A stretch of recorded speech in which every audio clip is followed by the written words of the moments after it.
Hope you all are doing good in your studies. तो आ गया है नेक्स्ट पार्ट, हम कर रहे हैं BFUHS स्टाफ नर्स की तैयारी। सो हम NCLEX बेस्ड ही क्वेश्चंस कर रहे हैं, जो कि reasoning based intellectual based questions ही BFUHS डाल रहा है।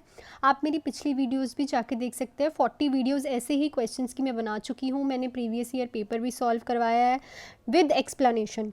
ओके, ऐसे ही क्वेश्चंस करो, डायरेक्ट क्वेश्चंस मत करो, जितना हो सके अब ज़्यादा MCQs करो, ठीक है। सो पेपर अगस्त के एंड में है। 100% श्योरिटी के साथ तो नहीं, वो 1% रह ही जाता है, बिकॉज अभी पेपर पोस्टपोन बहुत ज़्यादा हो रहे हैं। इसकी वजह हो सकती है ये जो फ्लड आ रहा है, वेदर चेंजेस है, और कुछ इंटरनल फैक्टर भी हो सकते हैं अपने बाबा फरीदकोट के। सो इसलिए अभी आपके पास टाइम है, तो इसको अच्छे से यूटिलाइज़ करो। सो अभी आपके पास काफ़ी डेज़ हैं, आप जो पेपर की तैयारी है वो अच्छे से कर सकते हैं। सो NCLEX बेस ही क्वेश्चन करो, NCLEX बेस ही टॉपिक्स पढ़ो। एंड इफ़ अगर कोई बच्चा ऐसे ही PDF जो कि NCLEX बेस्ड MCQ वाले PDF आपको मिल जाएंगे, आप मेरे से बाय कर सकते हैं, ठीक है। उसमें NCLEX बेस ऐसे ही क्वेश्चंस मैंने करा रखे हैं, इंटेलेक्चुअल एंड रीजनिंग बेस, उसमें आंसर विद रैशनल आपको मिलेगा उन PDFs में, आप वो मेरे से बाय कर सकते हैं। और थ्योरी के लिए जैसे कि पिछले पेपर हैं, जो प्रीवियस पेपर हैं, उनके ही मैंने गोल्डन पॉइंटर्स और थ्योरी में से निकाल के जो इंपॉर्टेंट गोल्डन पॉइंटर्स है वो भी PDF बना रखा है, जिसमें 200+ गोल्डन पॉइंटर्स आपको मिलेंगे। वो आपको सिर्फ 99, बहुत ही कम अफोर्डेबल प्राइस में, ₹99 में मिल रहे हैं। और जो PDF है MCQ के, वो 199 में मिलेंगे।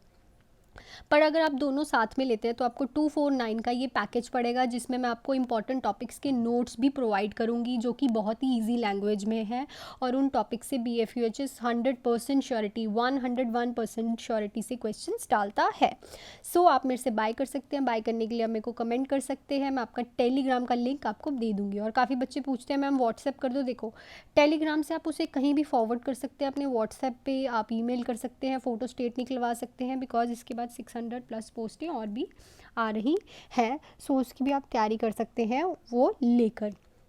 सो कमेंट कर सकते हैं, मैंने अपना जो लिंक है वो कमेंट सेक्शन में पिन भी कर रखा है, वहाँ से सीधा क्लिक करके आप मेरे से वो बाय कर सकते हैं।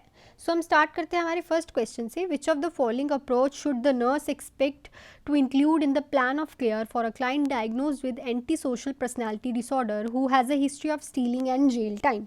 सो देखो, एक हमने अप्रोच करनी है क्लाइंट की तरफ, नर्सिंग ने उसका केयर प्लान बनाना है। जो क्लाइंट है उसका डायग्नोज हुआ है एंटी सोशल पर्सनैलिटी है, मतलब वो सोशलाइज्ड नहीं है, और उसकी हिस्ट्री है कि वो चीज़ें स्टील करता है, स्टीलिंग मतलब चोरी करता है, और वो जेल भी जा चुका है। सो इसमें से कौन सा प्लान ऑफ केयर आप इंक्लूड करेंगे? तो हमारे पास ऑप्शन है helping the client develop a consciousness, teaching the client consequences of her action, assisting the client with understanding right and wrong, using strategies to help the client become passive. So देखो, इस question से आप देखोगे तो ध्यान से, तो patient जो पर्सनैलिटी है वो एंटी सोशल पर्सनैलिटी है, ऑलरेडी उसकी एंटी सोशल पर्सनैलिटी है, ठीक है। अगर सबसे पहले तो अगर तुम उसकी कॉन्शियसनेस डेवलप करोगे तो भी वो नहीं मानेगा, क्योंकि पर्सनैलिटी ही उसकी एंटी सोशल है, उसको सोशली पता नहीं है क्या हो, मतलब कैसे वर्क करना है। अगर इसका राइट ऑप्शन होगा teaching the client consequences of her action, because चाहे तुम उसे राइट रॉन्ग समझा लो, चाहे तुम उसे कॉन्शियसनेस बता दो, चाहे तुम उसे बिकम पैसिव बता दो, वो पर्सन जो है वो समझने वाला नहीं है, बिकॉज एंटी सोशल पर्सनैलिटी का है वो। दूसरा, अगर तुम उसे राइट रॉन्ग भी बताते हो, अंडरस्टैंड कराते हो, तो अगर वो जेल जा चुका है, स्टील भी कर चुका है, दोबारा से स्टीलिंग कर रहा है, इट मीन्स उसे पता है सब, बट उसे ये नहीं पता कि ये कॉन्सिक्वेंसेस और ज़्यादा बढ़ सकते हैं। मे बी उसको खुद को भी कुछ प्रॉब्लम हो, ठीक है, वो खुद इन सब चीज़ों में लाइफ लॉन्ग के लिए जेल में फंस जाए, तो उसके कॉन्सिक्वेंसेस हम बताएंगे कि तुम्हारे लाइफ में अगर जेल से ज़्यादा भी कुछ हो सकता है, ठीक है।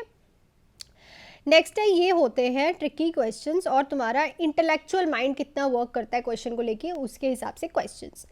नेक्स्ट है, even when the client understand problem and is motivated to change the client, he have feel about failing, which of the following intervention is most likely to facilitate change? सो जब हमने क्लाइंट को understand कराई उसकी problem, और client जो है ready है motivate होने के लिए, पर कहीं ना कहीं उसे फील हो रहा है, फियर है अबाउट फेलिंग का, फेल हो जाने का, तो इसमें से कौन सी इंटरवेंशन है जो कि इस चेंज को, इसको चेंज करने में फैसिलिटेट होगी, मतलब इसको चेंज करने में अप्रोप्रिएट होगी? Reality testing about the need for change, asking the client about fear that need to be overcome, teaching new communication skills, practicing new behavior with the nurse. देखो, जब क्लाइंट मोटिवेट होने के लिए भी ready हो जाता है, अंडरस्टैंड भी करता है, बट तब भी उसका जो फियर है उसे रोकता है, तो हमें उसे एक न्यू बिहेवियर का प्रैक्टिस कराना पड़ता है हमारे साथ, बिकॉज हम उसे अपने साथ बिहेवियर्स, डिफरेंट डिफरेंट टाइप के बिहेवियर्स के बारे में नॉलेज देंगे। मतलब इस सिचुएशन में ये फील करना है, ये ऐसा बिहेव करना है, अगर तुम्हें फियर का डर हो रहा है, मतलब तुम्हें फेलिंग का डर हो रहा है, तो तुम्हें ऐसा बिहेवियर शो करना है, एक्सेप्टेंस लानी है, कोपिंग लेके आनी है, ठीक है। Real testing about the change, उसको रियल टेस्टिंग तुम दे ही नहीं सकते अनटिल एंड अनलेस वो खुद करके बिहेवियर को खुद करके नहीं देखता, ठीक है ना। हम अगर किसी पर्सन को कह रहे हैं कि इससे मत डर, उसको इस ये सुनने से डर लगना बंद नहीं हो जाएगा, उसको तब तक ये डर लगना बंद नहीं होगा जब तक वो उस सिचुएशन से नहीं निकलता, ठीक है। नेक्स्ट पे चलते हैं। When the client is in involuntary है, स्पेस गलती से दे हो गया, committed to the hospital because he is assessed of being dangerous to himself और others, which of the following rights are lost. तो अगर क्लाइंट इनवॉलंटरी एडमिट हुआ है हॉस्पिटल में, क्यों हुआ है? Because he is being dangerous, तो खुद के लिए भी डेंजरस है और अगले अदर्स के लिए भी डेंजरस है। तो इसमें से ऐसा कौन सा राइट है जो उसका वो खत्म हो जाएगा? The right to refuse medication and treatment, the right to send and receive uncensored mail, freedom for seclusion and restraint, या फिर the right to leave the hospital again medical advice. तो जो पेशेंट है अगर इनवॉलेंट्री एडमिट हुआ है और उसका जो क्यों एडमिट हुआ है, असेस क्या है कि वो डेंजरस है खुद के लिए भी और अलग लोगों के लिए भी, अदर लोगों के लिए भी, सॉरी, तो उसका जो right to leave the hospital again medical advice जो है वो क्या हो जाएगा? लॉस्ट हो जाएगा। क्या हो जाएगा? लॉस्ट हो जाएगा। वो पेशेंट जो है मेडिकल एडवाइस के अगेंस्ट जाके हॉस्पिटल से नहीं जा सकता, बिकॉज अगर वो गया तो वो खुद को भी हार्म कर सकता है और अदर पर्सन्स को भी हार्म कर सकता है। सो ये जो राइट है उस पेशेंट का उससे छीन लिया जाएगा। बाकी राइट उसके सेम टू सेम ही रहेंगे, ठीक है। वो पेशेंट के राइट हैं वो वैसे ही रहेंगे। Next, a client tells the nurse that she has been raped but has not reported to the police. After determining whether the client was injured, whether it is still possible to collect evidence or whether to file a report, the nurse next priority is to offer which of the following to the client. तो जब एक nurse है, ठीक है, वो client से मिलती है तो क्लाइंट कहती है कि मेरा रेप हुआ है पर मैंने पुलिस वालों को नहीं बताया, बट नर्स जो है उसको डिटरमाइन कर लेती है कि वो कहीं इंजर तो नहीं है और कर लेती है कि कहीं उसके एविडेंस, अब जो जितने भी पॉसिबल कलेक्टेड एविडेंस होते हैं वो कलेक्ट कर लेती है, ठीक है, स्टिल जो उसके पॉसिबल एविडेंस होते हैं उनको कलेक्ट कर लेती है और उसके बाद फाइल भी जो है उसकी रिपोर्ट भी है जो उसकी फाइल कर लेती है। तो नर्स की अब नेक्स्ट प्रायोरिटी क्या रहेगी? लीगल असिस्टेंस लेना, crisis intervention, report support group, या फिर मेडिकेशन फॉर डिस्टर्ब स्लीप। सो सबसे पहले नर्स को करना है लीगल असिस्टेंस, क्योंकि अब उसने उसका इंजरी भी देख लिया है, एविडेंस भी कलेक्ट कर लिए हैं और रिपोर्ट्स भी उसके पास हो गई हैं।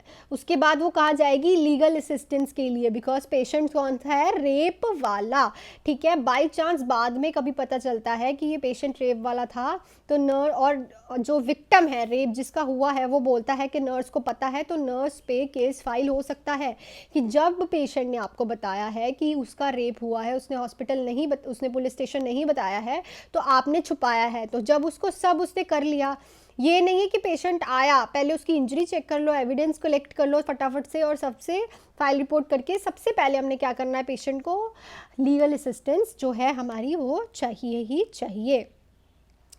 ऐसे ही एनक्लेक्स बेस्ड क्वेश्चन करने के लिए आप मेरे से पीडीएफ ले सकते हैं एमसीक्यूज का, गोल्डन पॉइंटर्स बाय कर सकते हैं मेरे से और इंपॉर्टेंट नोट्स भी ले सकते हैं। पीडीएफ्स आपको मिलेंगे 199 में, गोल्डन पॉइंटर्स 99 में, और अगर आप इन दोनों को साथ में लेते हैं तो आपको पड़ेंगे 249 में। 249 वाले पैक में आपको इंपॉर्टेंट टॉपिक्स जो कि BFUHS बार बार डालता है, उसमें से 4-5 क्वेश्चंस डालता है इंपॉर्टेंट टॉपिक्स में से, वो टॉपिक्स आपको इजी लैंग्वेज में मेरे खुद के बने नोट्स में आपको दूंगी, मैंने खुद बनाए हैं, ठीक है। वो भी आप 249 के पैक में बाय कर सकते हैं। अभी टाइम है, अच्छे से पढ़ो, MCQs करो जितने हो सकते हैं, कॉन्फिडेंस बिल्ड करो अपना, जिससे क्या होगा कि आप जो है क्वेश्चंस ज़्यादा अच्छी तरह से कर पाओगे, ठीक है। गोल्डन पॉइंटर्स आपको बहुत ज़्यादा हेल्प करेंगे बिकॉज मैंने स्ट्रेट फॉरवर्ड लिखे हुए हैं, ऐसा ही BFUHS में आपको देखने को मिलेगा। आपको वो घुमा फिरा के क्वेश्चन पूछता है, बट मैंने वो स्ट्रेट फॉरवर्ड लिख दिए ताकि आपको घुमा फिरा के भी पूछे तो आप इजीली टिक कर पाए, और एनक्लेक्स बेस्ड ही क्वेश्चंस आते हैं BFUHS में, ठीक है। सो नेक्स्ट क्वेश्चन करते हैं. A client tell the nurse his vision is blurred and hazy throughout the entire day. The nurse should recommend that client do which of the following. तो एक client है, वो nurse को कह रहा है कि जो उसका विजन है वो हमेशा ब्लर रहता है और हेजी रहता है पूरे दिन में, एंटायर डे में. तो नर्स उसे क्या रिकमेंड करेगी? Purchase a pair of magnifying glass, wear sun glasses with tinted lens, scheduled an appointment with the optician, या फिर schedule an appointment with the ophthalmologist. So देखो, सबसे पहले बात तो अब एंटायर डे उसका विजन ब्लर्ड एंड हेजी रह रहा है, तो इसमें टिंटेड लेंस तो कुछ भी नहीं करेंगे. टिंटेड लेंस तो होते हैं शेड्स के लिए, धूप ये वो, ठीक है. उससे वो ब्लर विजन और हेजी विजन थोड़ी ठीक कर देंगे. पेयर ऑफ मैग्नीफाइंग ग्लास तो इरेक्ट करते हैं, जो पेशेंट की जो इमेज है वो प्रॉपर दिखाते हैं उनको, बट उसका ब्लर इमेज थोड़ी ठीक कर देंगे. ऑप्टिशियंस क्या बनाते हैं? लेंस बनाते हैं. बट यहाँ पे प्रॉब्लम पेशेंट को ब्लर है, उससे दिख रहा है बट ब्लर दिख रहा है, प्रॉब्लम कुछ और है. सो हम उसको ऑप्थेल्मोलॉजिस्ट के पास अपॉइंटमेंट के लिए कहेंगे, which is the right option. ठीक है, नेक्स्ट पे चलते हैं. The risk for injury during an attack of Meniere's disease is high. The nurse should instruct the client to take which immediate action when experiencing vertigo. तो middle ear में fluid accumulation हो जाती है, जिसको Meniere's disease कहते हैं. तो patient को अटैक आता है, उसका रिस्क ऑफ इंजरी है. तो मिडल ईयर जो हमारा ईयर का होता है, ठीक है, मिडल पार्ट जो होता है ईयर का, वो बैलेंस मेंटेन करके रखता है, बॉडी का पॉस्चर मेंटेन करता है. पर अगर उसके मिडल ईयर में ही दिक्कत हो गई तो पेशेंट जो है खड़ा नहीं हो पाएगा अच्छे से, ठीक है, गिरने का डर रहेगा, इंजरी का. अगर उसको ये अटैक आता है तो नर्स उसे किस चीज़ का इंस्ट्रक्शन देगी? Place your head between your knees, concentrate on rhythmic deep breathing, close your eyes tightly, assume a reclining और फ्लैट पोजिशन. सो सबसे पहले देखो जो ऑप्शन ठीक है मैं बता देती हूँ. ज्यूम अ रिलैंकनिंग एंड फ्लैट पोजीशन. क्यों? एक तो फ्लैट पोजीशन में उसे ना डरने गिरने का डर है, रैंकलिन पोजीशन में भी उसे गिरने का डर नहीं है. पहली बात तो नीज बिटवीन हेड हम रख सकते हैं, बट फॉर लॉन्ग टर्म के लिए वो उसको प्रॉब्लम देगा, बिकॉज हमें नहीं पता ना वो अटैक कितना लंबा तक रहेगा. किसी को ज़्यादा टाइम के लिए भी आता है, कितना लंबा चल सकता है वो नहीं पता. तो नीज बिटवीन हेड जो है वो कंफर्टेबल नहीं रहता पेशेंट के लिए. रिदमिक डीप ब्रीदिंग से क्या होगा कि पेशेंट कंसंट्रेशन होगी, बट अटैक जो है आंखें बंद करके अगर वो कंसंट्रेट करेगा भी तो गिरने का डर होगा, बैठ के ही होगा ना. So close your eyes tightly से भी पेशेंट जो है वो इंजरी में जा सकता है. इसमें साथ में लिखा नहीं है कि वो लेटा है बैठा है, कुछ नहीं लिखा है, इसलिए हम इसको रॉन्ग कर रहे हैं. ऑप्शन ध्यान से पढ़ो कि उसके साथ हमें दिया है, नहीं दिया तो ऑब्वियसली वो गलत है. अगर लिखा होता close your eyes totally while lying तो हम कॉन्ट्राडिक्टरी आंसर मान सकते थे, बट यहाँ पे सीधा लिखा है क्लोज योर आइज टाइटली. सो हमें नहीं पता वो बैठा है, लेटा है, कुछ कर रहा है, तो ये क्वेश्चन ऑप्शन वैसे ही गलत हो गया. ऐसे ही क्वेश्चन करना. अगला है after the initial phase of burn injury the client plan of care will focus primary on. तो बर्न भी इंपॉर्टेंट टॉपिक है.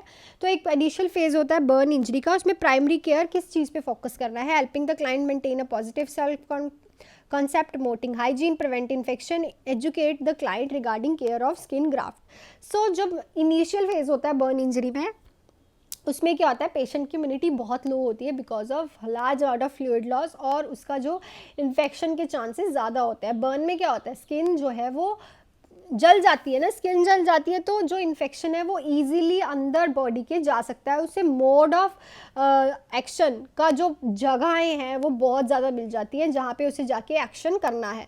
सो इस वजह से उस टाइम हमारा जो फर्स्ट प्रायोरिटी रहती है चेक करने की, दैट इज़ पेशेंट को इन्फेक्शन से बचाए रखना. ठीक है, क्योंकि पेशेंट जो है इन्फेक्शन के जल्दी आ सकता है इन्फेक्शन के अंदर. सो नेक्स्ट क्वेश्चन है 30 पीपल आर इंजर्ड आएगा ये, injured in train derailment which client should transport to the hospital first. तो यहाँ पे ट्रेन डेरिलिमेंट मतलब ट्रेन जो है वो पटरी से, रेलमेंट मतलब गिर गई है, तो उसमें 30 पीपल इंजर्ड हुए हैं, तो कौन सा सबसे पहले पहुँचाना है? ऐसा क्वेश्चन BFHS में बहुत आते हैं, प्रायोरिटी वाला क्वेश्चन है, कौन से पेशेंट को हम पहले असिस्ट करेंगे. एक 20 साल का बच्चा है who is unresponsive and higher injury to his spinal cord. ठीक है, अनरिस्पॉन्सिव है और उसकी स्पाइनल कॉर्ड को इंजरी हुई है. 80 ईयर्स का है, कंपाउंड फ्रैक्चर हुआ है उसके आर्म में. 10 ईयर्स का है विद लैक्रेशन ऑन हिज लेग, और 25 years with sucking chest wound. So in options को पढ़ के आपको कौन सा ऑप्शन लग रहा है कि हमें कौन से पेशेंट को सबसे पहले हॉस्पिटल असिस्ट कराना है, ट्रांसपोर्ट करना है टू द हॉस्पिटल? जिस पेशेंट के सकिंग चेस्ट वुंड हुआ है, बिकॉज देखो पहली बात तो अनरिस्पॉन्सिव है और उसकी स्पाइनल कॉर्ड की इंजरी है, तो इस पेशेंट के बचने के बहुत कम चांसेस हैं. दूसरा compound fracture of the arm है, तो उस फ्रैक्चर को वहीं पे हम मतलब जहाँ से उसको कंपाउंड फ्रैक्चर है वहाँ से उसको बांध देंगे, ठीक है, उसको हम डीले कर सकते हैं। लेक्रेशन ऑन हिज लेग तो इजीली वूंड है, वो हम वैसे ही वहाँ पे फर्स्ट एड उसे कर देंगे। बट जिसको इमीडिएटली ट्रांसपोर्ट करना पड़ेगा वो है सकिंग चेस्ट वूंड वाला पेशेंट, ठीक है। ऐसे क्वेश्चन बहुत आते हैं तो ध्यान से पढ़ना, ठीक है। आपको लगा होगा फर्स्ट पर फर्स्ट नहीं है, फोर्थ था। नेक्स्ट है which of the following item of documentation is not required for the nurse to help have a chart before the client is transported to the operating suite. So देखो कौन सी इसमें से ऐसा document है जो कि रिक्वायर नहीं होता जब हम किसी पेशेंट को ट्रांसपोर्ट कर रहे होते हैं। कहाँ पे ट्रांसपोर्ट कर रहे होते हैं?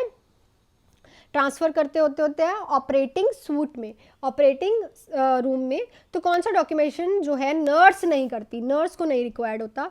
Operative consent, history and physical information, laboratory test result, anaesthesia notes. So इस क्वेश्चन का आंसर आप मुझे कमेंट सेक्शन में बताओगे कि नर्स कौन से डॉक्यूमेंटेशंस नहीं होते नर्स को रखने इस टाइम, ठीक है, कौन सी चार्टिंग नहीं इंपॉर्टेंट होती नर्स के लिए।